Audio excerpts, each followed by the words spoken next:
The blizzard came down like a curtain of white death, turning the Rocky Mountains into a maze where every direction looked the same. Wind screamed through the rocks with a sound like tearing metal. Snow fell so thick it erased the world 15 feet in front of your face. 7 men huddled in a crack between two massive boulders, pressed so close together they could feel each other's fear radiating through layers of winter gear. Ice crystals bit exposed skin. Breath frozen beards and turned balaclavas into sheets of frost. Lieutenant Commander Garrett Hayward pressed his gloved hand against frozen stone and felt the cold seep through 3 layers of fabric. He was 45 years old, a veteran of the Gulf War, and in 2 decades of military service, he'd never felt cold like this. Cold that didn't just chill your body, cold that reached inside your chest and wrapped fingers around your heart. His radio operator, Petty Officer Second Class Torres, lowered the handset from his ear. His eyes said everything before his mouth opened. "Still nothing, sir. Last contact was 0600. It's 1430 now."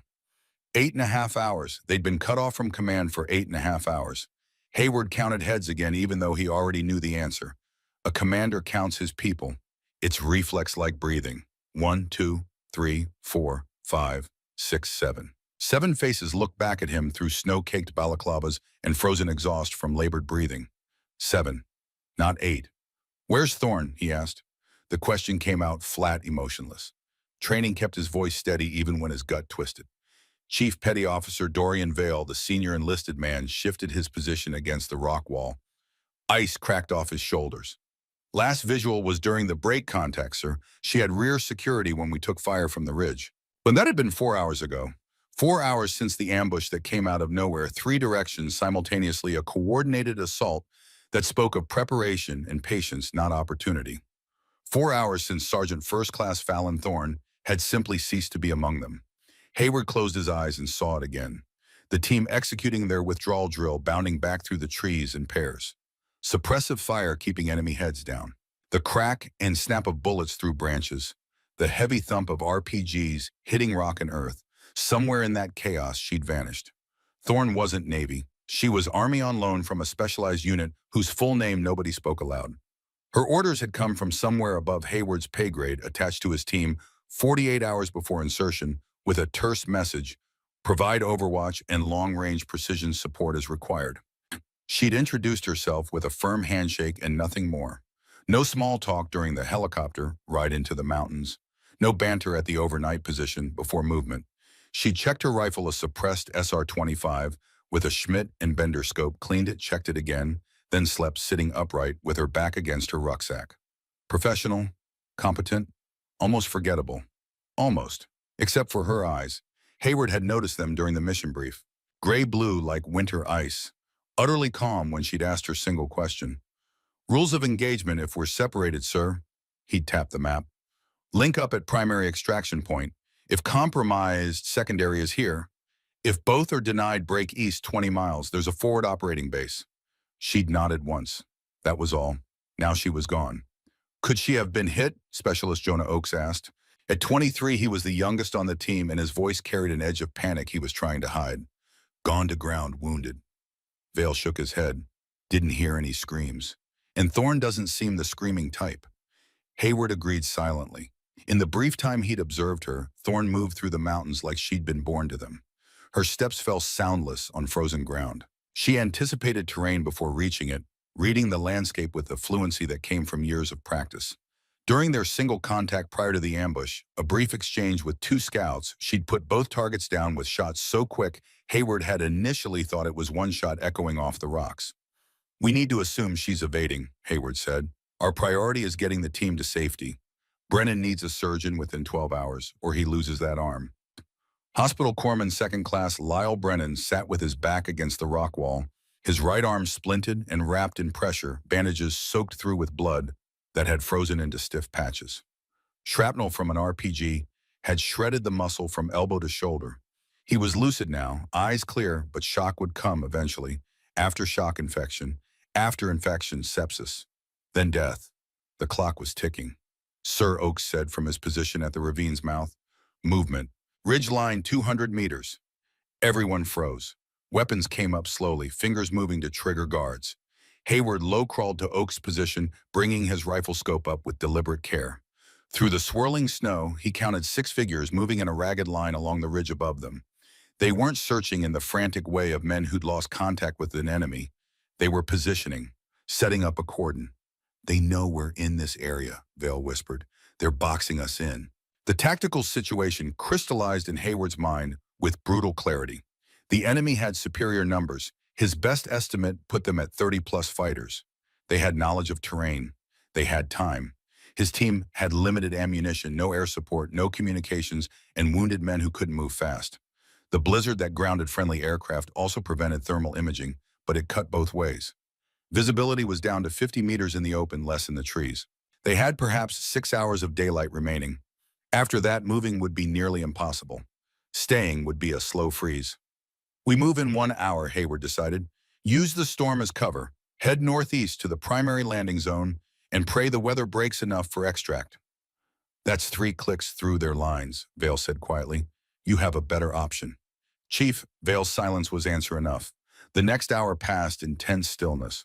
The team redistributed ammunition, giving priority to point and rear guard positions. Brennan received another dose of morphine from their dwindling medical supplies. They buried their excess gear under rocks, anything that would slow them down on the movement to come. Hayward found himself thinking about Thorne. Had she been captured, killed, and left somewhere in the snow? Or had she done what snipers sometimes did, broken off to create her own advantage? The thought seemed absurd. One person alone in a blizzard against an enemy force numbering at least 30. But Thorne hadn't struck him as suicidal, and reckless people didn't survive long enough to reach her level of skill. A single shot cracked in the distance. Not close. Maybe 400 meters north. Then silence. The team exchanged glances. Could be hunters, Torres offered without conviction. In a blizzard, Vale shook his head. In a war zone.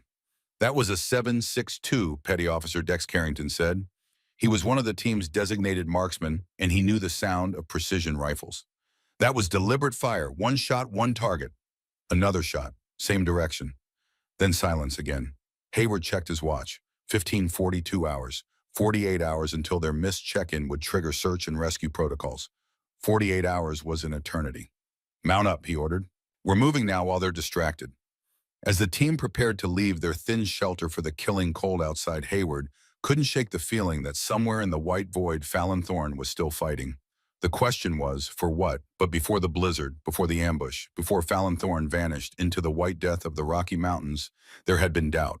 The doubt had started in a briefing room at Fort Carson 48 hours before insertion. Hayward had assembled his team, 7 Navy SEALs who'd trained together, deployed together, bled together. Men who knew each other's rhythms in combat the way musicians know a familiar song. Then the door had opened and she'd walked in. Fallon Thorne, 27 years old, 5'7", maybe 130, soaking wet with full gear. Dark blonde hair pulled back in a regulation bun.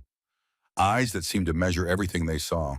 She'd set her rifle case down, carefully turned to face the room, and said 4 words. Sergeant Thorne, Army Sniper. That was it. No elaboration, no attempt to win them over or prove herself. Just her name, her rank, her job. The silence that followed had been thick enough to cut. Carrington had broken it. Dex Carrington, 32 years old, 2 deployments, a chip on his shoulder about the way the modern military was changing. You've got to be kidding me. Thorne's expression hadn't changed. She'd simply looked at him with those ice-water eyes and waited. Sir, Carrington had said, turning to Hayward, with respect, this is a direct action mission. Mountains in winter. Heavy contact expected. We need every gun in the fight, not someone we'll have to carry when the cold gets to them. Your concern is noted, Hayward had said, his voice flat, but he'd understood where Carrington was coming from. Not the sexism. Hayward had served with women in combat and knew they could do the job, but the concern about team cohesion, about adding an unknown element to a unit that worked like a single organism. Still, orders were orders. Sergeant Thorne is attached to us for this operation, Hayward had continued. She'll provide overwatch and long-range precision support. Anyone have a problem with that? No one had answered, but Hayward had seen it in their faces, the skepticism, the doubt. Thorne had seen it too, had to have seen it, but she'd given no indication it affected her. She'd simply taken a seat in the back of the room and listened to the briefing with focused attention, asking only that one question at the end. Rules of engagement if separated. Like she'd already known something might go wrong. The briefing itself had been straightforward. Intelligence suggested a weapons cache hidden in the remote mountains of western Colorado. Remnants from Cold War-era operations that had somehow fallen into the hands of an extremist militia group. The cache supposedly contained munitions that could cause serious damage if deployed in a populated area. The mission locate, confirm, destroy. Minimal resistance expected. Intelligence, as it turned out, would be catastrophically wrong. After the briefing as the team prepped gear, Hayward had found Thorne alone in the armory field stripping her rifle. The SR-25 lay in components on a clean cloth, each piece arranged with geometric precision. "Sergeant," he'd said. She'd looked up. "Sir, I need to know you can handle this. The cold, the altitude, the terrain. If you have any doubts." "I don't." 2 words. Flat, certain. "The men are concerned." "The men don't know me." She turned back to her rifle, picking up the bolt carrier with practiced ease. "By the end of this mission, they will." It hadn't been bragging. Just statement of fact, the way someone might say the sky is blue or water is wet. Hayward had watched her work for a moment. Her hands moved with the kind of confidence that came from 10,000 repetitions. She knew that rifle the way a pianist knows their instrument. "Where'd you train?" he'd asked. "Montana, Army Marksmanship Unit, 6 years. Family, military." For the first time, something had flickered in those eyes, something almost like pain. "My father, Army Ranger. Died in Panama, 89. Grenada before that." "I'm sorry." "Don't be. He died doing his job." She'd slid the bolt carrier back into the upper receiver with a metallic click. "Taught me to shoot when I was 9. Said patience was the deadliest weapon in the world." "Your father was right." She'd looked at him, then really looked at him, and Hayward had seen something he recognized. The look of someone who'd lost people and carried that loss like stones in their pockets. Weight that never went away, just became part of you. "Sir, I know what they think," she'd said quietly. "Woman in the field, liability, weak link. I've heard it before. I'll hear it again. And I don't need them to believe in me before the mission." She'd started reassembling the rifle, her hands moving with mechanical precision. Just after. The insertion had happened at 0300 hours 20 kilometers from the target site. The helicopter ride in had been smooth, the night vision painting the world in shades of green as they'd skimmed over mountain peaks. The landing zone was a small plateau, cold but clear when the Black Hawk's skids touched down. The pilots had kept rotors turning while the team offloaded gear and disappeared into the trees. 30 seconds from touchdown to wheels up. By the book. Thorne had taken point without being asked, moving into the darkness with her rifle at low ready. The team had followed in column formation, spacing 10 meters apart. For the first 2 kilometers, she'd set a brutal pace. Not fast, but relentless. Every step placed with purpose, testing weight distribution before committing. Every turn calculated, choosing routes that offered cover and concealment.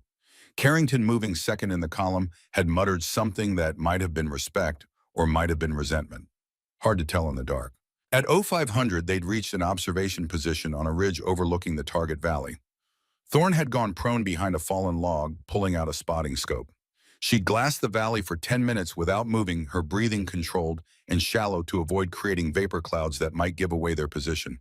Finally, she'd turned to Hayward and made a series of hand signals. "Valley clear, no visible sentries, recommended approach from North Ridge." Hayward had studied the terrain through his own optics and agreed. They'd waited for first light, watching the valley slowly emerge from darkness as the sky turned from black to gray. That's when the snow had started. Light flakes at first, almost peaceful, like a postcard of winter in the mountains. Thorne had looked up at the ski, then at Hayward. Her expression had said everything. This was going to get worse. Hayward had checked his watch. They had a 4-hour window before their next scheduled check-in. 4 hours to get in, confirm the cache, set charges, and get out. "We proceed," he'd said. Thorne had nodded once and moved out. The descent into the valley had been treacherous. Snow-covered slopes hid ice underneath. Rocks shifted under weight, testing ankles and knees with each step.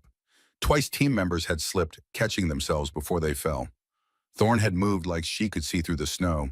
She'd find handholds that seemed invisible, test her weight on rocks before trusting them, pick routes that somehow always proved solid. It was like watching someone who'd been born in the mountains navigate their way home. By the time they'd reached the valley floor, the snow had intensified from light flurries to a steady fall. Visibility dropped to maybe 70 meters. The weapons cache had been exactly where intelligence indicated. A natural rock shelter formed by a massive boulder leaning against a cliff face, creating a space protected from weather and hidden from casual observation. Inside crates. Lots of them. Vale had pried one open while Hayward provided security. Inside weapons. American-made M4 rifles still in Cosmoline. Another crate held ammunition, thousands of rounds still factory sealed. This is Cold War surplus, Vale had said quietly. Some of this stuff is 30 years old, but it was still functional, still deadly. Hayward had made the call. Set charges, 2 minutes to detonation. We need to be clear before. That's when the world exploded. The ambush had been textbook perfect. Fire from 3 directions simultaneously. Heavy machine gun fire from the ridge to the east, the distinctive chatter of a PKM that every operator learned to recognize. Rifle fire from the tree line to the south. RPGs from the high ground to the north. Someone had watched them come in. Someone had let them reach the cache, set their charges, commit themselves to the valley floor, where there was no good cover and limited routes of escape.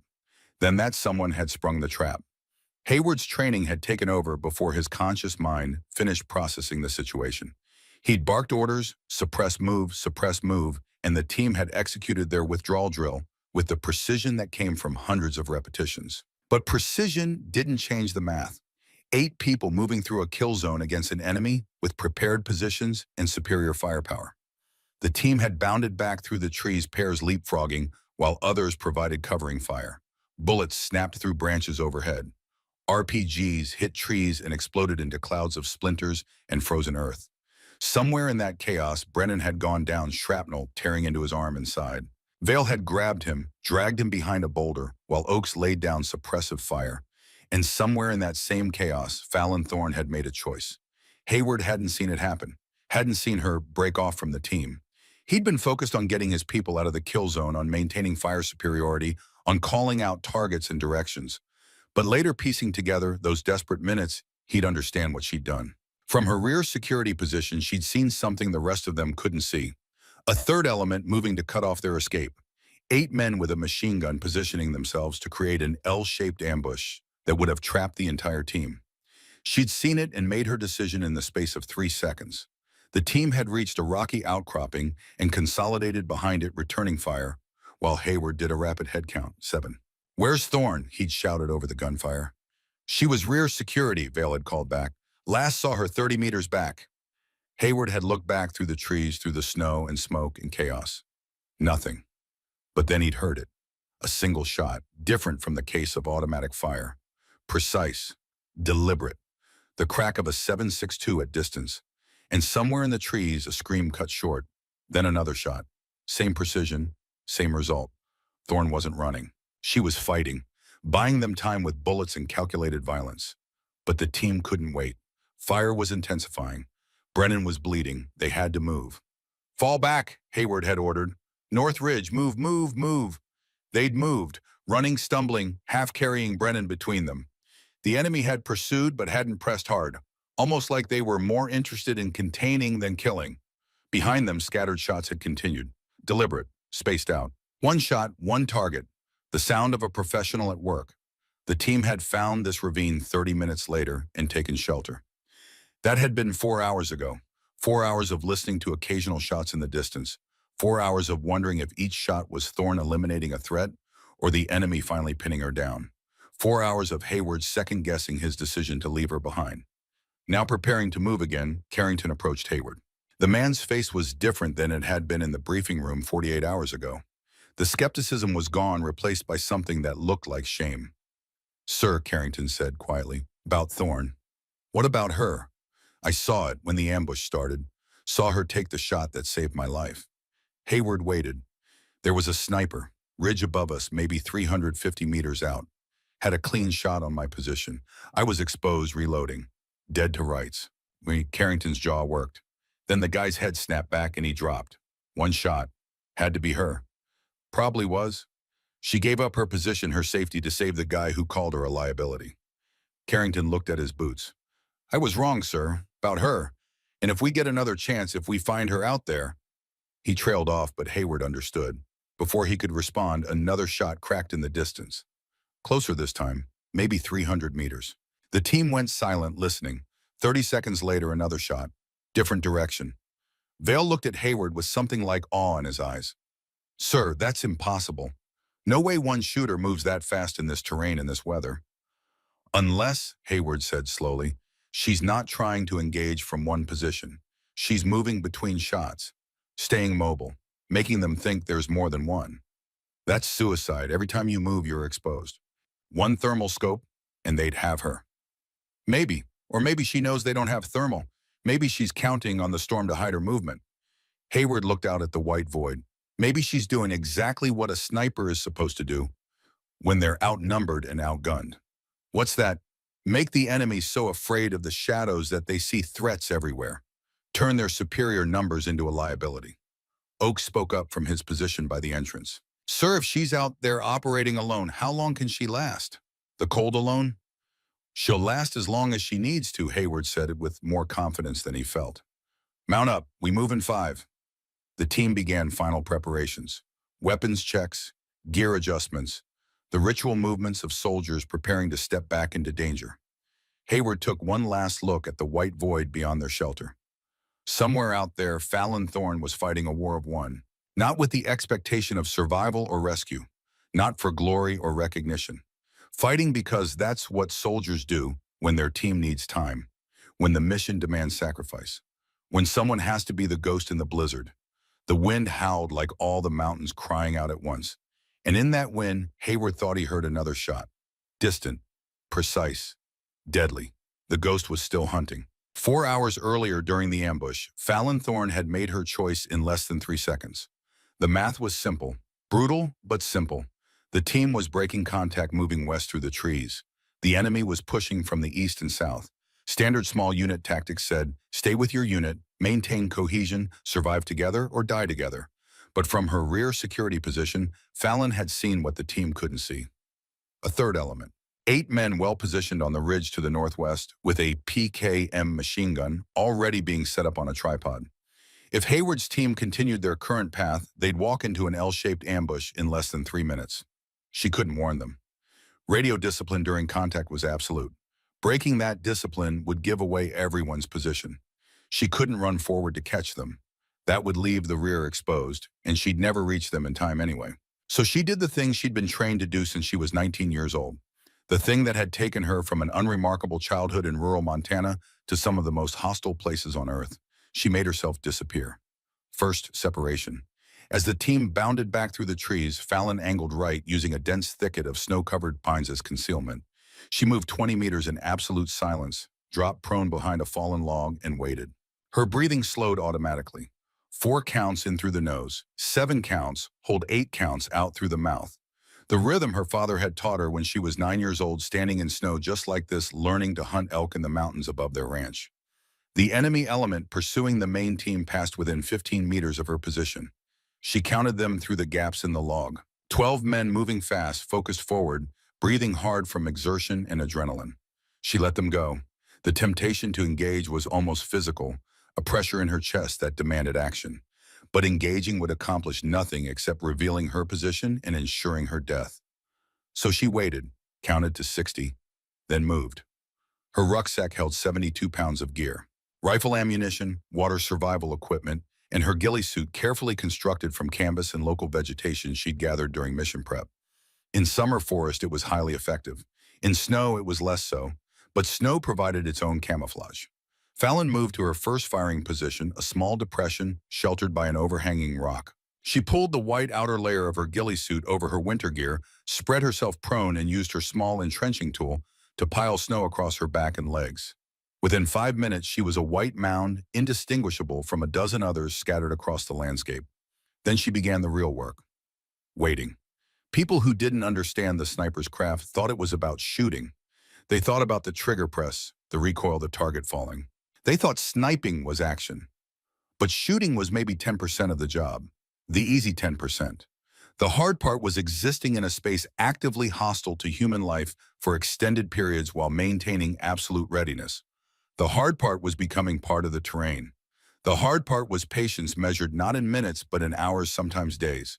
Fallon controlled her breathing. Slow, shallow through her nose to avoid creating visible vapor clouds. She cycled through mental exercises to stay sharp. Mathematics problems, memory recall of terrain features. Tactical scenarios played out in her mind. Every 30 minutes, she flexed muscle groups to maintain circulation without creating visible movement. Toes, calves, thighs, core back, shoulders, arms, fingers. A sequence that kept blood flowing and prevented the deep chill that led to hypothermia. The cold was the real enemy here. Her gear was rated to -20 Fahrenheit. But rated and comfortable were entirely different concepts. The ground beneath her leached heat constantly. Her extremities grew numb.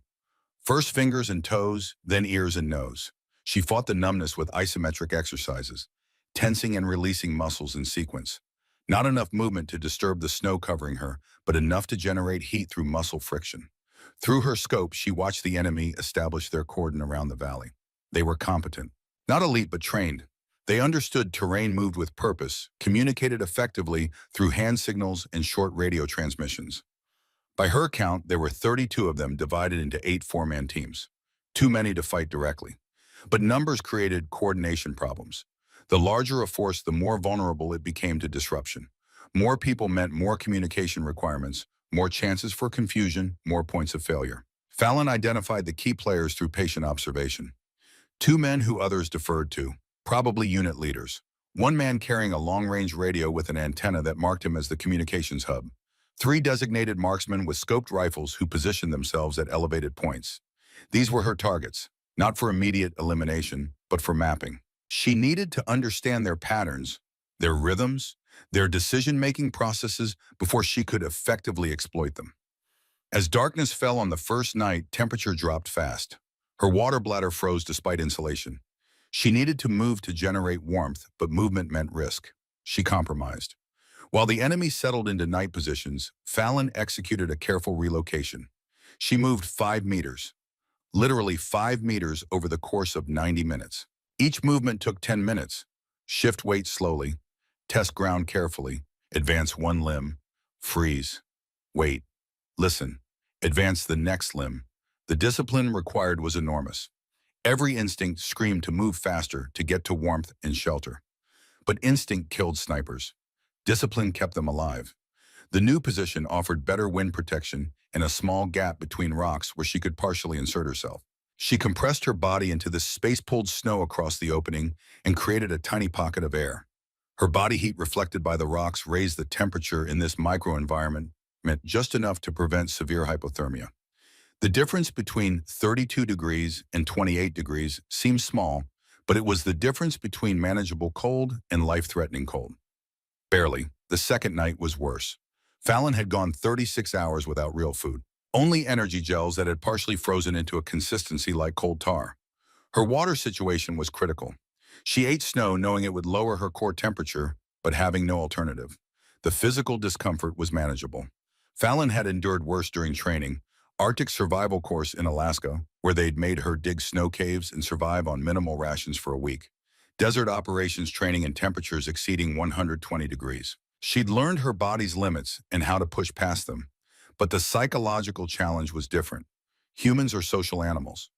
Isolation triggers primitive fears buried deep in the brainstem. In the darkness under the snow, separated from everyone and everything, the mind starts asking questions. Is this worth it? Why are you here? What if you're wrong? What if they don't make it anyway and you die out here for nothing? Fallon had an answer for those questions. An answer carved into her memory from a winter day 17 years ago. She was 9 years old, standing in snow up to her knees in the mountains above the ranch. Her father crouched beside her, his breath frosting in the cold air, showing her how to track an elk through fresh powder. Patience isn't waiting, Fall, he'd said, using the nickname only he was allowed. It's controlling time itself. When you learn to be still, really still, you own every second. The world moves around you. You become part of the mountain. He'd placed his hand over hers on the rifle stock. Remember this. When things get hard, when you're cold and tired and want to quit, remember that patience is the deadliest weapon in the world, because the man who can wait longer wins. Always. 6 years later, he died in Panama. Operation Just Cause. A ranger operation that went wrong when intelligence failed and a simple building clearance turned into a firefight that killed 3 Americans. Ethan Thorne had been one of them. Fallon had been 15, old enough to understand death, old enough to feel the rage at a father stolen by bad intelligence and worse luck. At his funeral, a colonel had handed her the folded flag and said the words they always said, honor, duty, sacrifice.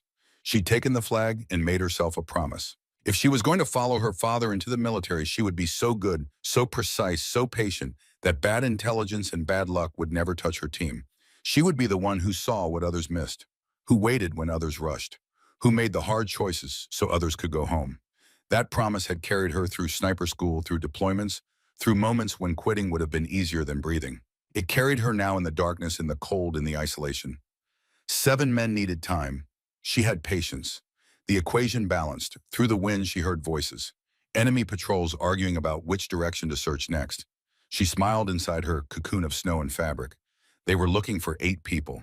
They'd organized their search for a unit moving together. They weren't looking for one woman who'd made herself smaller than a shadow and quieter than falling snow. On the morning of the second day, Fallon began her work in earnest. She'd spent 36 hours mapping the enemy's patterns. She knew their patrol routes, their command structure, their radio protocols. She understood their blind spots and their habits. Now she would exploit them.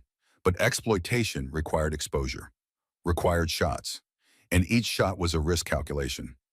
Value of target versus probability of position compromise. She selected her first target with surgical precision. Not the obvious choice, not the observer on the ridge watching the valley where Hayward's team was likely moving. That man was too visible, too expected. Instead, the man 30 meters to his left, the one with the radio who wasn't actively scanning, the one who felt safe because he wasn't in the obvious position. Fallon settled her breathing, let her heart rate drop into the 50s, felt the wind against her exposed cheek and calculated its effect on bullet trajectory. Distance 340 meters, elevation 43 feet down, wind 15 knots from right to left, temperature minus 18 Fahrenheit. Cold, dense air meant less bullet drop, but more wind drift. She squeezed the trigger with steady pressure, no jerk, no anticipation. The rifle pushed back into her shoulder with familiar authority. The suppressor reduced the sound to a flat crack as the wind scattered and confused.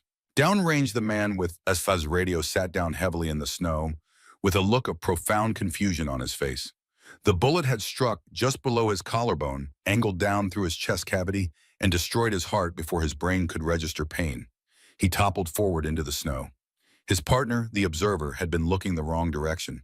He heard the impact, a wet thump like a hand slapping meat, and turned to see his friend lying face down. It took his brain 3 seconds to process what had happened. Then he started screaming into his handheld radio. "Contact, Rashid is down, sniper. We have sniper contact." The response came in overlapping voices, panicked questions, contradictory orders, demands for direction and distance. The observer had dropped behind his rock, searching frantically. The tree line below, the ridges above, everywhere and nowhere. No second shot came. Fallon was already gone, having crawled backward 10 meters into a secondary position she'd prepared earlier. She watched through her scope as men scrambled and shouted and pointed in random directions. Fear was taking root.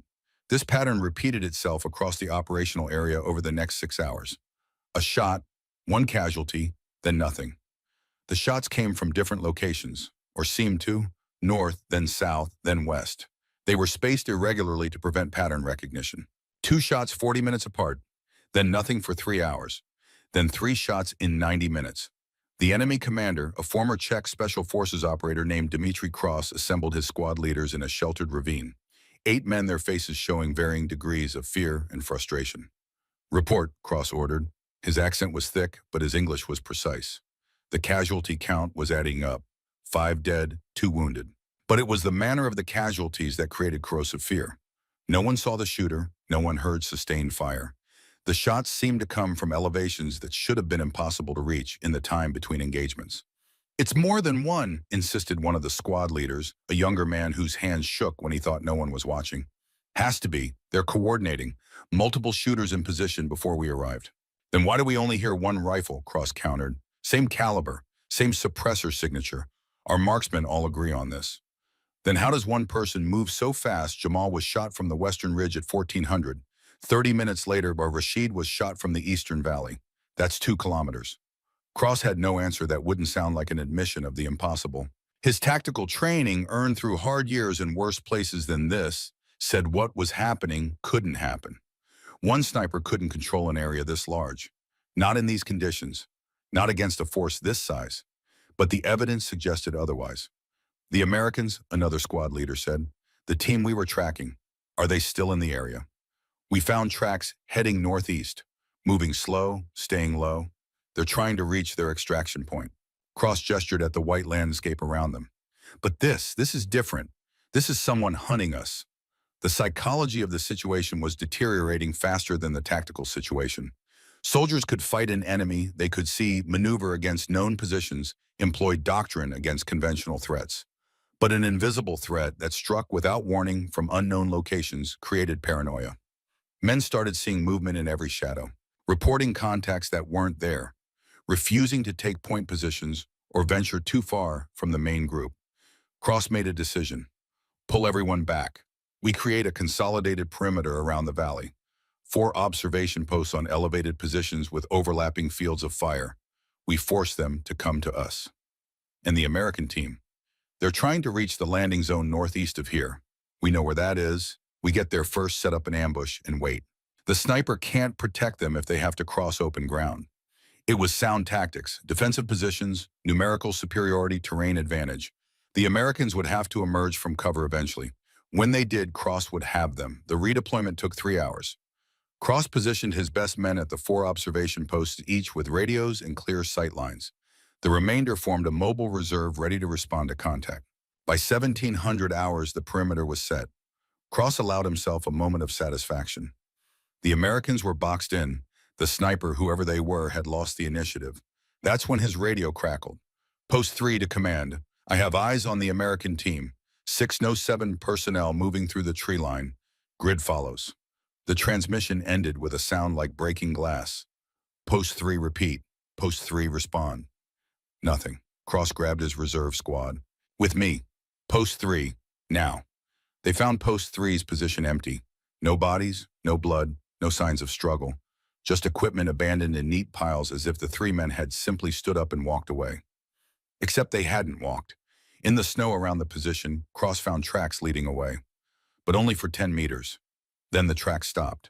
Not buried by fresh snow, not obscured by wind. They just ended mid-stride as if the men had been lifted into the air. Impossible, one of Cross's men whispered. Cross's radio erupted with multiple transmissions. Post 1 reporting movement. Post 4 claiming they'd spotted the sniper. Post 2 demanding permission to fall back. All posts maintain position. Cross barked into his radio. Do not abandon your posts. Do not. A shot echoed across the valley. Then another. Post 4 is down, someone screamed into the radio. Post 4, we have casualties at Post 4. The transmission dissolved into static. Cross's carefully constructed perimeter was collapsing. Not from direct assault, from fear. His men were abandoning positions, clustering together, refusing to stay isolated. Military discipline was eroding under the weight of an enemy they couldn't see, couldn't predict, couldn't fight, using conventional methods. In his 20 years of military and paramilitary service across 3 continents, Cross had faced many types of warfare. Conventional battles, urban combat, counterinsurgency. He'd fought Americans, Russians, jihadists, and criminal cartels. He understood violence in all its conventional forms. This was something different. This was psychological warfare distilled to its purest form. Someone had studied his force, identified its weaknesses not in equipment or training, but in human psychology, and was systematically exploiting those weaknesses, not through firepower. They couldn't carry enough ammunition for sustained engagement. Through precision, through fear, through the basic human terror of being hunted by something you cannot see. Pull everyone back to the compound, Cross ordered. Tight formation. No one moves alone.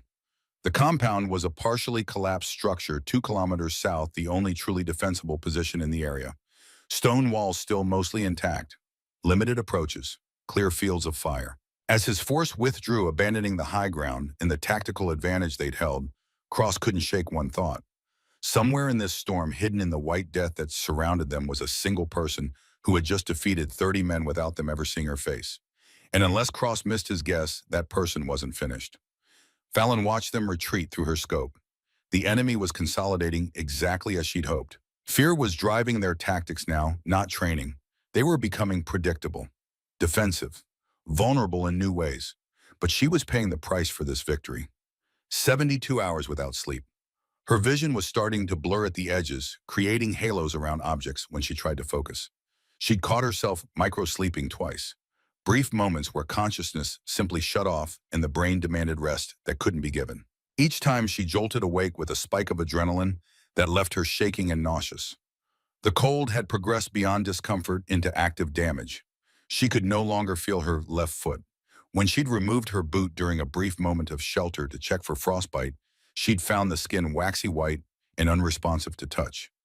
Second-degree tissue damage at minimum, possibly third degree.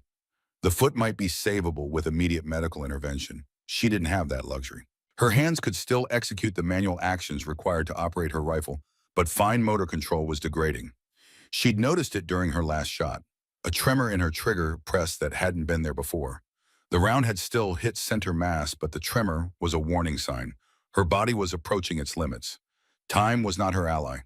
Fallon relocated to a new position, moving 400 meters to a rocky outcrop that offered elevation and multiple exit routes. The movement took 90 minutes and burned precious calories she couldn't replace. Her food was gone except for 2 energy gels and a protein bar frozen into the consistency of wood. She tried to eat the protein bar and nearly broke a tooth. From her new position, she could observe the enemy's consolidated perimeter. They'd chosen well. The partially collapsed compound offered cover and created natural choke points. Assaulting it would require more resources than a 7-man SEAL team could bring to bear. But assault wasn't the goal. The goal was creating an escape corridor. Fallon studied the terrain between the compound and the primary landing zone, 3 kilometers of broken ground, 2 exposed saddles where anyone moving would be visible for hundreds of meters, 1 narrow ravine that offered concealment but limited maneuver options. If Hayward's team tried to cross under observation, they'd be cut down. The enemy would have clear fields of fire for at least 800 meters of the approach. Unless those observers weren't there. Fallon identified her targets, 4 observation posts each manned by 2 or 3 personnel. Not all of them needed to be eliminated, just enough to create blind spots that the team could exploit. She calculated angles, distances, priority of engagement. The challenge was time and exposure. Each shot revealed her position, if only for seconds. In snow, muzzle flash was visible from a kilometer away, even through a suppressor. Sound traveled differently in cold air. Faster, clearer, harder to pin down, but easier to hear. Every shot was a countdown to discovery. She needed to make each one count.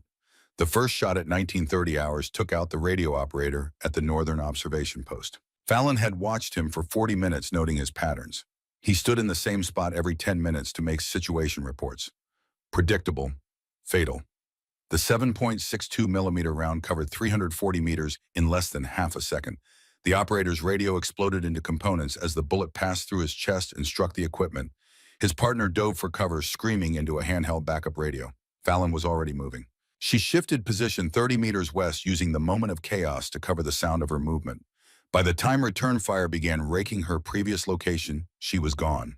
The next 3 hours were a calculated campaign of attrition. Fallon moved, shot, moved again. Never the same position twice. Never the same interval between shots. She targeted communications equipment when possible, forcing the enemy to rely on runners and hand signals. When comm gear wasn't accessible, she targeted anyone who appeared to be giving orders or coordinating movements. It was psychological warfare executed with ballistic precision. Each shot said, "I can reach you anywhere." Each disappearance said, "You cannot reach me." The strain was accumulating in ways that concerned her. During her 4th relocation, Fallon's left foot gave out completely.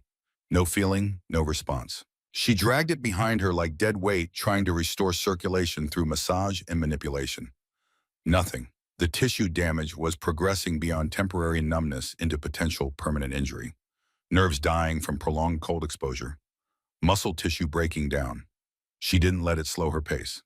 At 21:45 hours, Fallon observed something that made her recalculate her entire approach.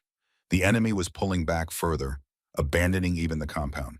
Retreating toward a more distant position, conceding territory she hadn't even contested. They were ceding ground. That meant Hayward's path to the landing zone was opening. But it also meant the enemy was regrouping, possibly calling for reinforcements, preparing for a different kind of fight. Fallon needed to accelerate the timeline. She made a decision that violated every doctrine of the sniper employment she'd ever been taught. She would close distance with the enemy. Standard practice called for maintaining 400 to 600 meters of separation. It kept you beyond effective small arms range while maintaining your precision advantage. Close enough to hit, far enough to survive if discovered. Moving closer meant accepting risks that no reasonable person would accept. But risk was relative. The greatest risk was Brennan bleeding out because the team couldn't reach extraction in time. Fallon moved to within 200 meters of the enemy's new perimeter. Close enough to hear conversations. Close enough to see faces in the firelight of their sheltered positions. Close enough that if they discovered her, she'd have seconds to live instead of minutes. From this range, her targets became personal in ways they hadn't been before. She could see them as individuals. Young men, some barely 20, huddled against the cold. One was showing another a photograph of someone, probably family. Another was praying lips moving silently in the firelight. Fallon felt nothing. Not hatred, not sympathy, not remorse. Feeling was a luxury she'd locked away years ago in a place where it couldn't interfere with the job. These were targets defined by their function. Threat or non-threat, everything else was noise. She identified the enemy commander by his behavior. Older than the others, probably mid-40s, issuing quiet orders, checking positions personally, moving with the confidence of someone who'd survived long enough to know what they were doing. He was the keystone. Remove him, and the structure would shake. But killing him would create a martyr, might actually strengthen their resolve, give them something to fight for beyond money and ideology. Better to undermine his authority, make him look incompetent, force him to question his own decisions. Then Fallon saw something that changed her calculation entirely. Through her scope, she watched Cross pull out a satellite phone. Not a tactical radio, a sat phone with encryption capability. He was calling for reinforcements. Backup that could arrive within hours and cut off the SEAL team's escape completely. The choice crystallized.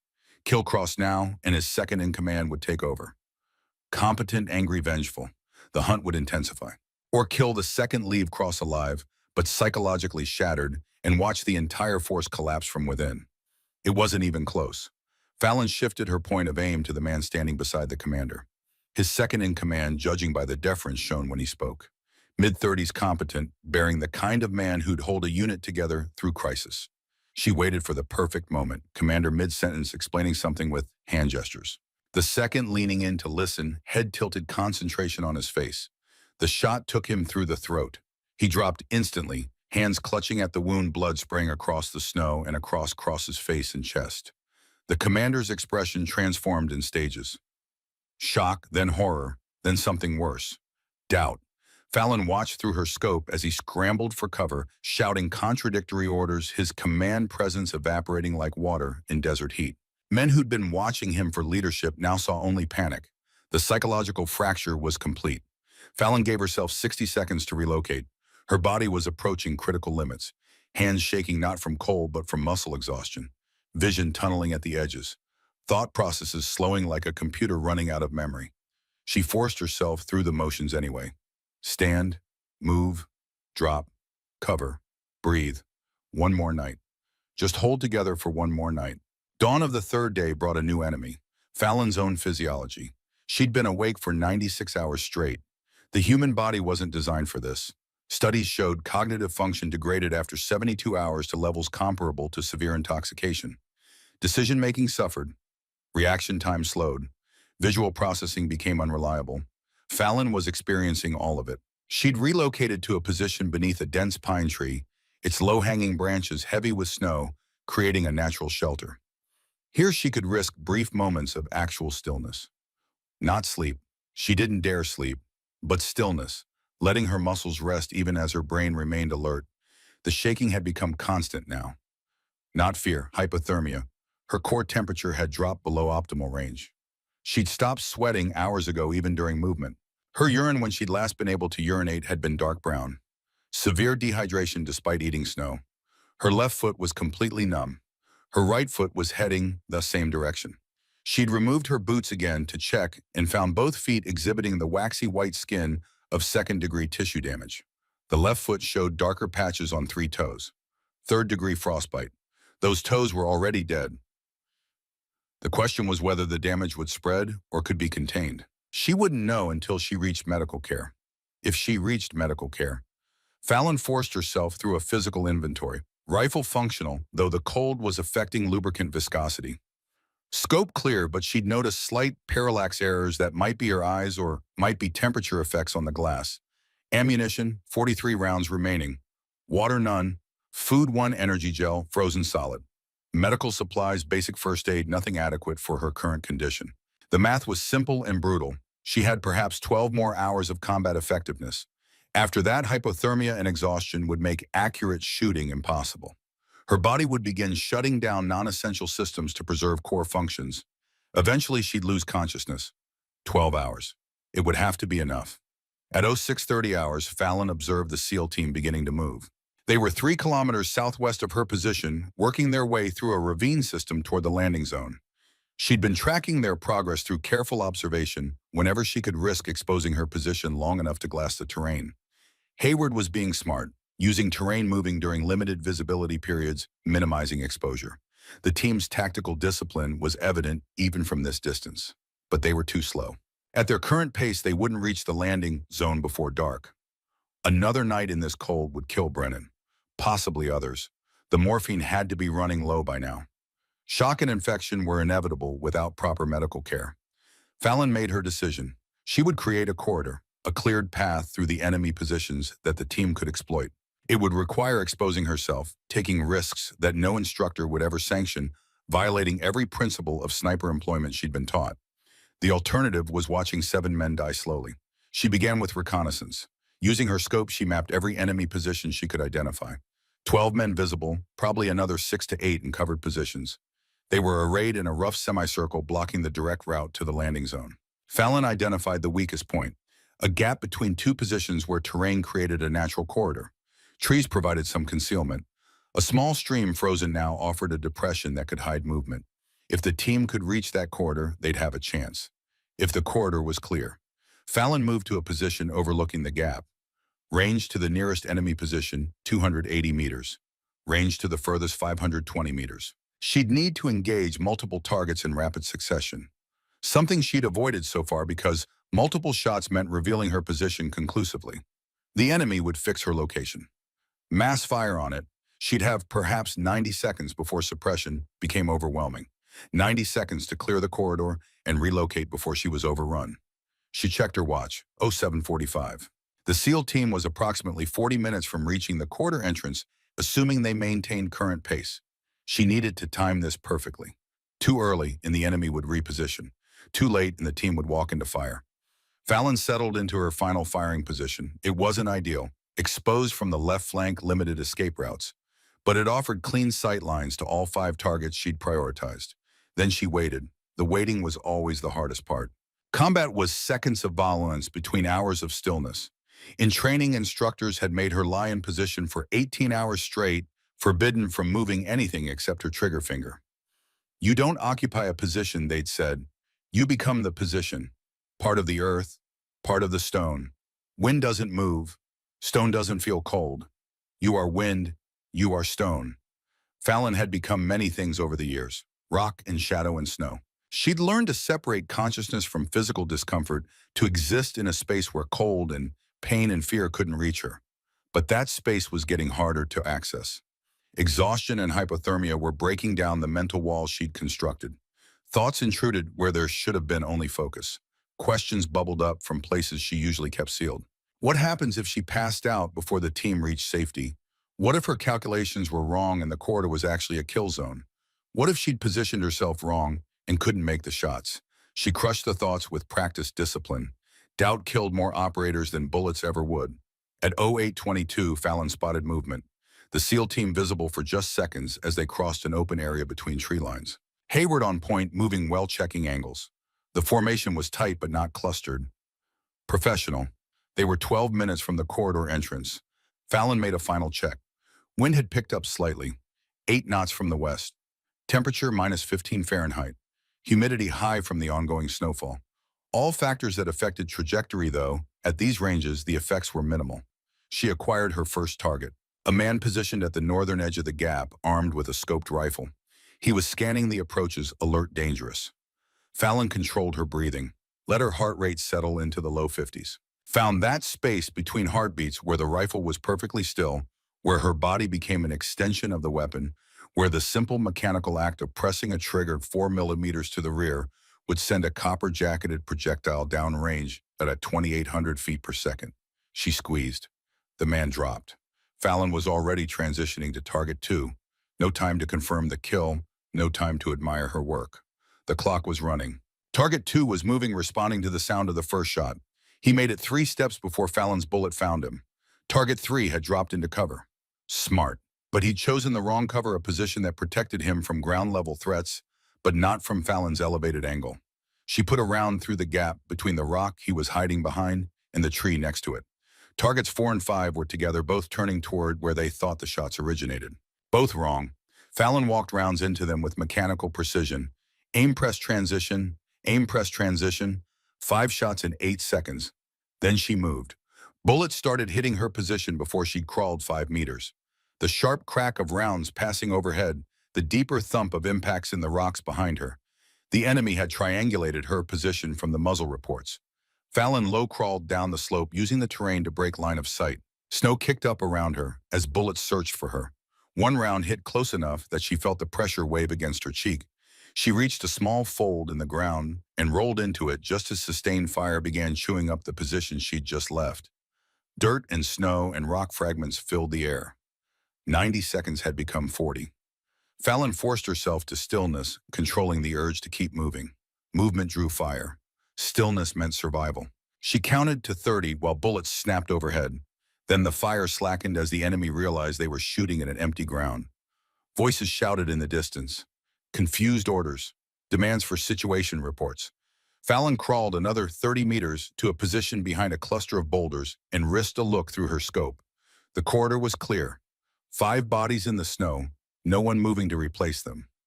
And they're barely visible through the trees the SEAL team was approaching. Hayward had heard the shots. Had to have heard them. The team's pace had increased, moving faster now, understanding that someone had just bought them an opportunity they couldn't waste. Fallon watched them enter the corridor. Hayward first, weapon up, scanning, then the others in sequence. Brennan in the middle, supported between 2 men barely conscious. They moved through the gap in 3 minutes. Fast, disciplined, using the terrain exactly as she'd hoped. On the far side, Hayward called a brief halt. Fallon watched him study the bodies, the angles, doing the math that every experienced operator would do. One shooter couldn't do this. Not from one position. The angles were wrong, the timing too compressed. Unless she'd moved during the engagement, repositioned between shots, sacrificed concealment for speed, which meant she'd risked everything to clear this path. Hayward turned and looked back the way they'd come. Not at her position specifically, but searching, looking for some sign of the person who'd just given them a chance at survival. Fallon didn't move, didn't signal. There was nothing to say that her actions hadn't already communicated. The team moved on, heading northeast toward the landing zone. 800 meters of relatively open ground remained, exposed but passable if they moved fast and the enemy didn't reposition in time. Fallon watched them go, then turned her attention back to the enemy. Cross was rallying his forces, trying to reestablish order, but the fear was too deeply rooted now. Men were arguing, refusing to move forward, demanding to know how one person could be in multiple places simultaneously. The psychological victory was complete, but Fallon's physical situation was critical. During the engagement, she'd torn open the wound on her shoulder from the grazing shot she'd taken the day before. Blood was seeping through her clothing, freezing into a stiff patch against her skin. Her left foot had no feeling whatsoever. Her right foot was following the same path. Both hands were shaking so badly she could barely grip her rifle. Her vision was doubling intermittently, creating ghost images that she had to blink away.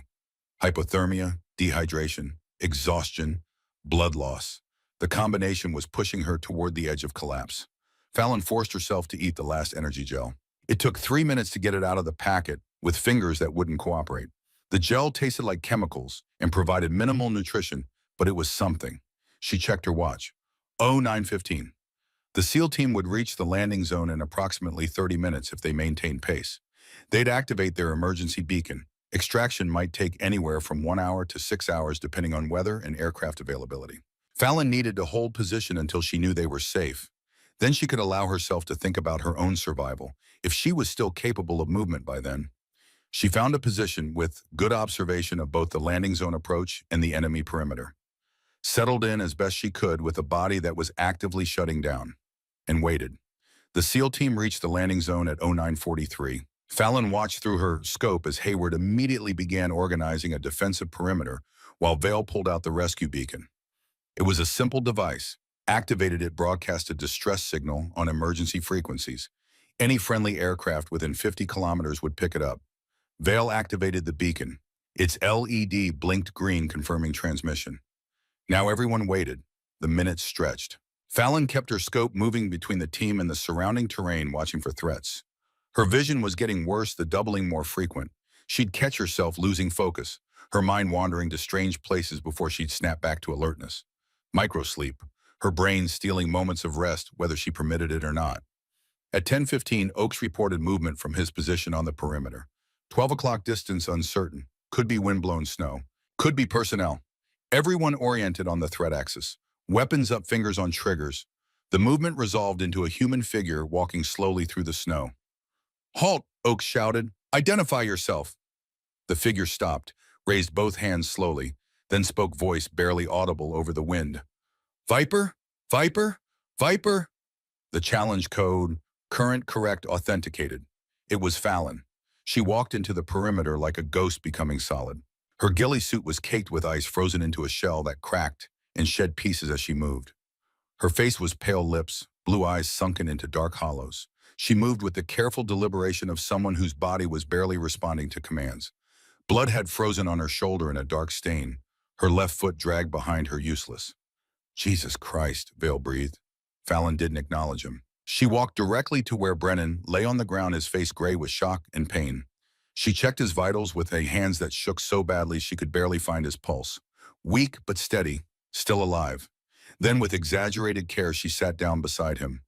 Not to rest, to provide security. Her rifle came up into a low-ready position, barrel oriented outward toward the tree line. Even though her hands were shaking so badly, she probably couldn't have made an accurate shot at 20 meters, much less 200. "Thorne," Hayward said carefully, "you need medical attention." After. One word. Flat. Final. Vale tried to offer her water from his canteen. She refused with a slight shake of her head. He tried to get her to move closer to the center of the perimeter out of the wind. She refused that too. She sat there, rifle up, watching the tree line while snow accumulated on her shoulders like she was becoming part of the landscape again. 10 minutes later, they heard it. The distinctive thump, thump, thump of helicopters' rotors cutting through thin mountain air. A Black Hawk descended through the snow, flared hard, and touched down in the center of the landing zone. The crew chief jumped out, waving them aboard. "Load up. We have 5 minutes on station." The team moved fast. Brennan was loaded first, crew chiefs handling him with practiced efficiency. Then the others, one by one. Fallon went last. She refused assistance, climbing aboard under her own power through sheer force of will. Each movement was deliberate, controlled, like she was operating a body that no longer fully belonged to her. As the helicopter lifted off them, Hayward looked down at the white landscape below. Somewhere down there were the bodies of 11 enemy fighters. Evidence of a battle fought by a single person over 48 hours. A battle no one would ever fully document because most of it had happened in silence and snow with no witnesses except the dead. The Black Hawk touched down at Forward Operating Base Chapman 45 minutes later. Medical personnel swarmed aboard before the rotors stopped spinning. They took Brennan first, rushing him toward the Combat Surgical Hospital at a run. Then they tried to take Fallon. She waved them off. Literally walked away from two corpsmen trying to get her onto a gurney. "Ma'am, you need immediate treatment," one insisted, keeping pace with her. "You're exhibiting severe hypothermia. Likely frostbite. Possible shock." "After," Fallon said again. The words seemed to be the only one she could manage. She walked, or rather limped, toward the team room where the SEALs were being processed for debriefing. Her left foot dragged behind her like dead weight. The medical staff looked at Hayward helplessly. He shrugged. "She's not under my command. Good luck." Fallon found a chair in the corner of the team room and sat down. She methodically began field stripping down, her rifle checking each component, cleaning away ice and condensation that had accumulated during 3 days in sub-zero temperatures. Her hands were still shaking, but the movements were automatic, ingrained by years of repetition until they were more reflex than conscious action.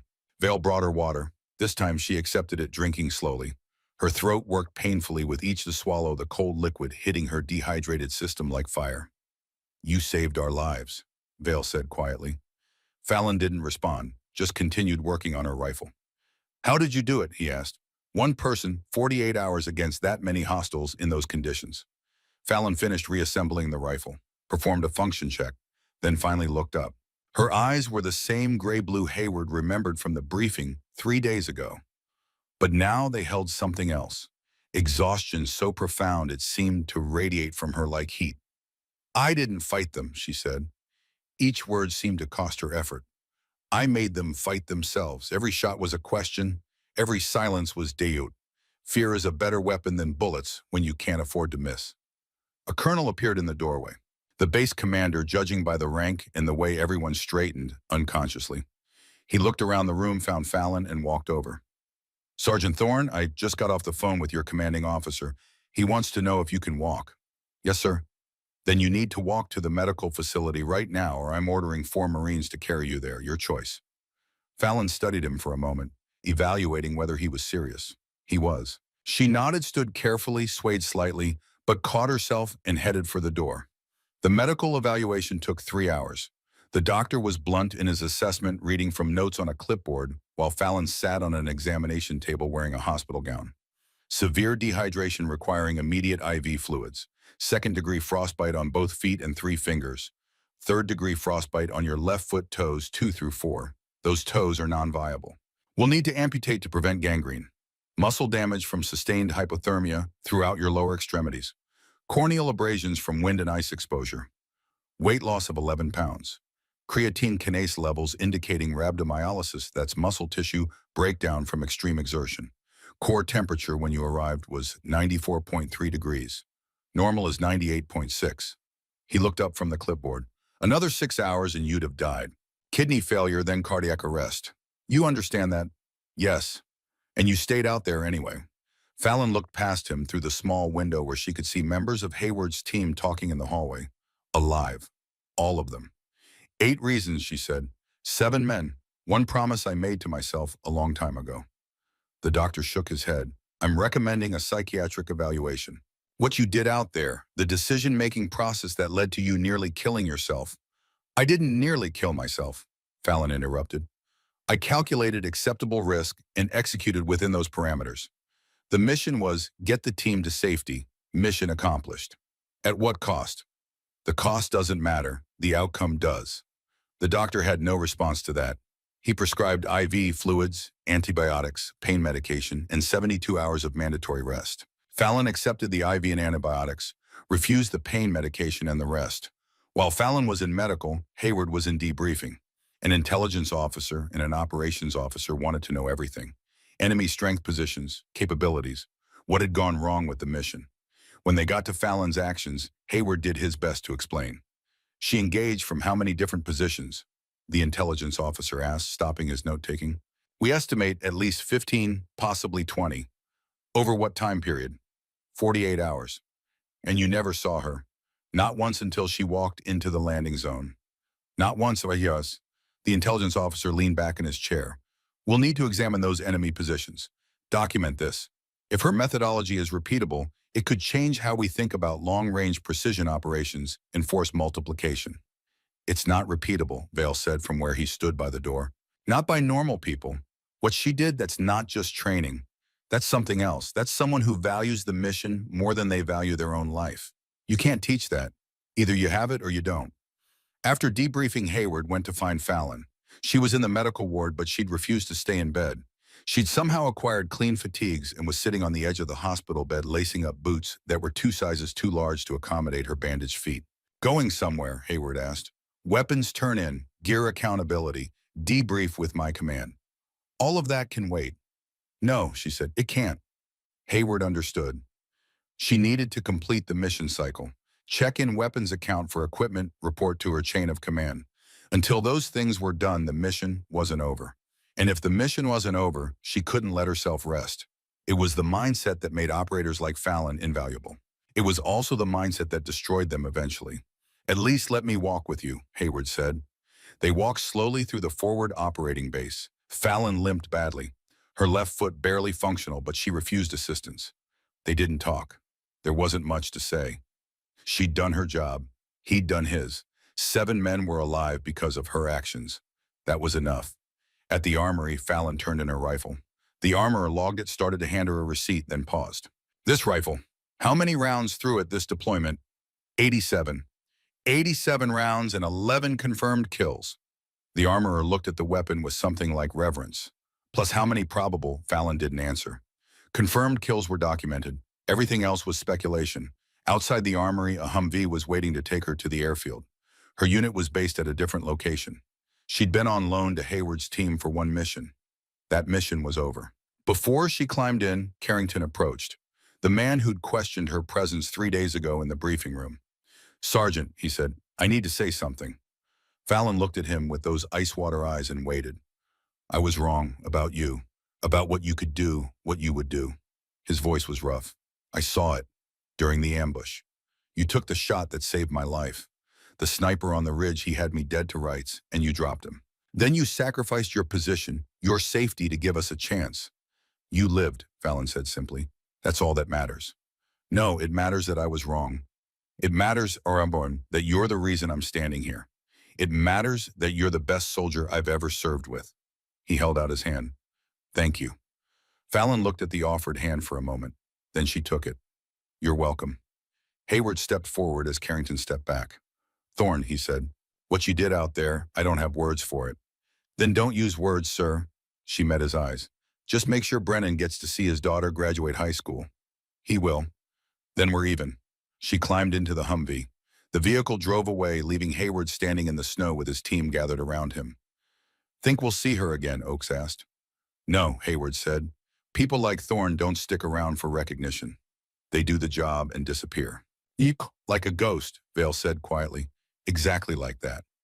23 years later, in a briefing room at Fort Bragg, Lieutenant Commander Garrett Hayward, retired, finished his story. The young soldiers in front of him sat in silence. Outside the windows, snow was falling. Not a blizzard like that day in February 2001, but enough to paint the world white. "Sir," one of them finally asked, "what happened to her, Sergeant Thorne?"